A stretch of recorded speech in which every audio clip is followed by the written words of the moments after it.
Hi, I'm Joshua Kane Preston. Welcome to Quick Note Conspiracies, where I explain popular conspiracy theories to you in 3 minutes or less.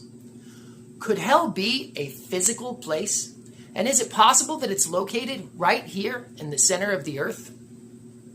Many people think so, and the recordings exist to prove it. In 1989, Russian scientists in Siberia drilled a borehole approximately 14.5 kilometers deep into the Earth's crust. The drill then broke through to a cavity. The scientists then lowered down some equipment in an effort to try to figure out what was down there. The temperatures reached 1100 degrees Celsius, or 2000 degrees Fahrenheit. The real shocker is what happened when a microphone was lowered into the hole. Due to the extreme heat, the microphone abruptly melted. But before it did, the scientists obtained 17 seconds of audio recording.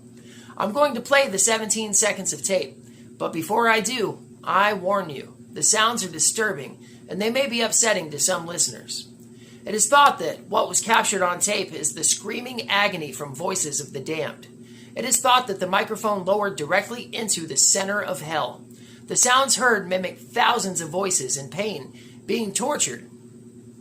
Here are the sounds of hell.